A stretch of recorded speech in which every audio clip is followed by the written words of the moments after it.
Jadi di chat itu aku menjelaskan inilah kejadian yang sebenarnya. Ya, kita mengingatkan kepada saudari S untuk agar tidak melakukan fitnah tadi. Biasa ya, acara ini kan ketika si pelapor sudah dimintai keterangan dalam tahapan sidik, maka kemudian si terlapor akan dimintai keterangan.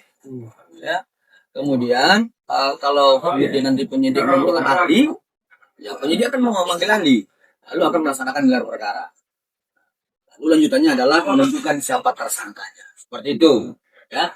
Tapi perlu kami sampaikan ya, pada prinsipnya kalau kemudian teman-teman media mengetahui bahwa si terlapor ini juga melaporkan klien kami, ya itu benar.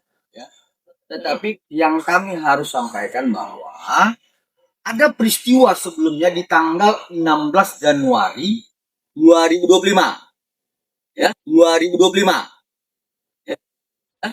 Si pelapor ini, si terlapor ini, ya inisial S, melakukan live di media sosial yang kemudian itu mengarah kepada fitnah terhadap klien kami.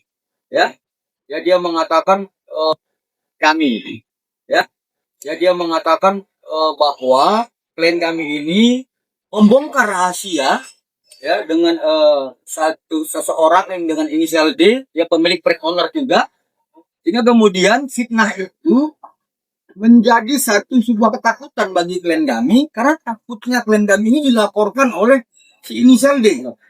Lalu kemudian klien kami ini memposting kembali beberapa percakapan yang sebenarnya.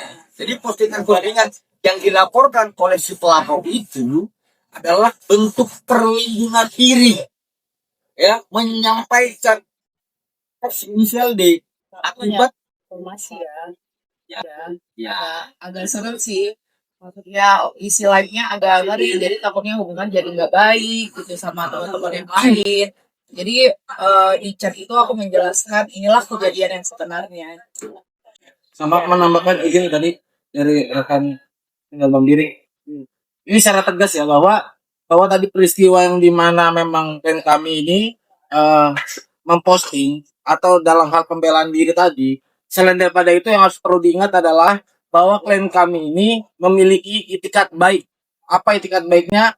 Kita mengingatkan kepada saudari S untuk agar tidak melakukan fitnah tadi, agar dia itu tidak melakukan suatu tindakan yang diduga akan menjadi akan berdampak hukum nih kepada si saudari S ini.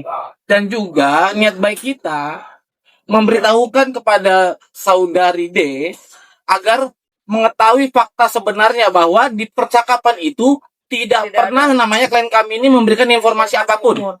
Jadi kan terkesan bahwa saudari S ini ingin membentur-benturkan lah antara si saudari D ini dengan klien kami, gitu aja sebenarnya.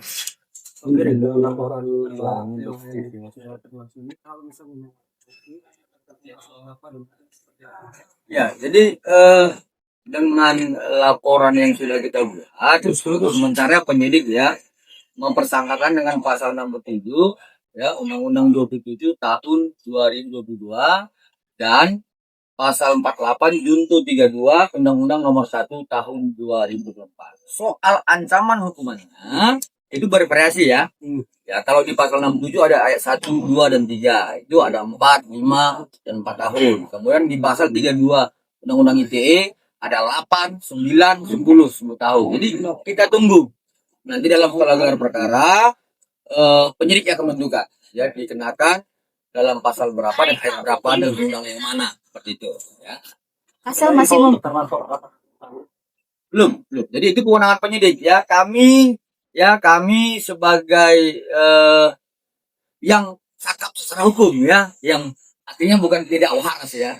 Klien kami ini cakap secara hukum, tidak mau ya mendesak-desak penyidik, tidak mau menyalah-nyalahkan penyidik. Biarlah itu menjadi kewenangan penyidik ya. Biarkan saja, hukum acara kan ada. Nggak perlu kita marah-marahi penyidik. Ya, penyidik ini kan punya aturan-aturan yang harus dilaksanakan. Jadi kita belum mendapatkan kapan informasi bahwa si terlapor akan dipanggil. Itu kewenangan penyidik, seperti itu. Misal ada statusnya saling lapor ya kak. Iya. Tapi masih buka pintu damai kah atau nanti ada mediasi di belakang atau gimana?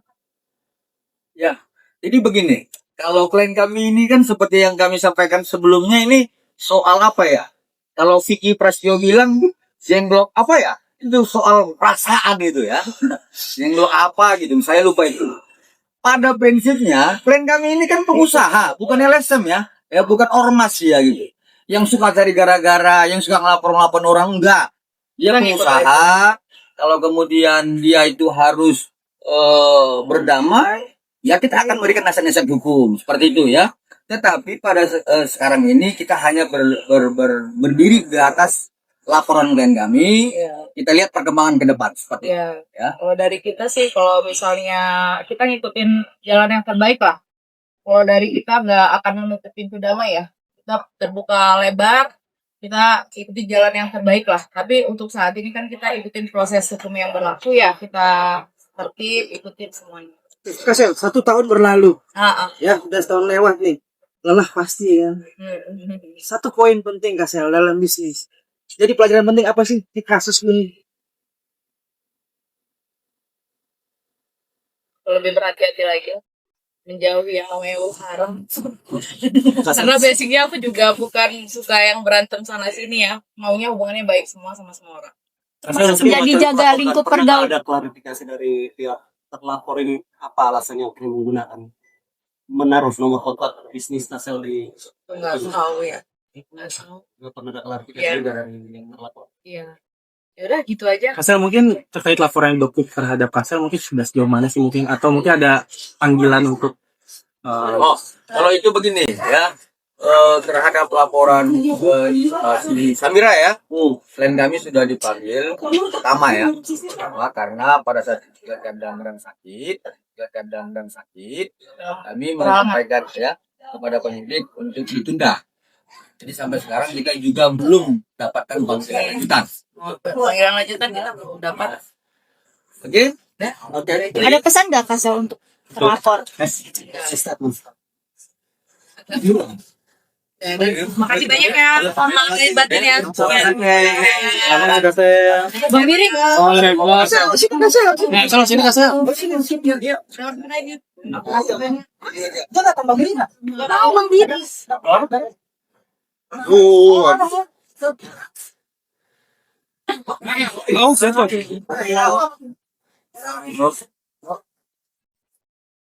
Ini siapa? Oh ya.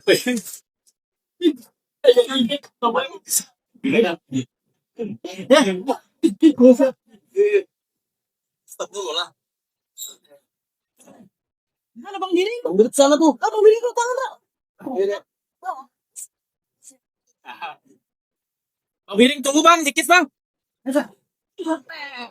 Ayo, kalian.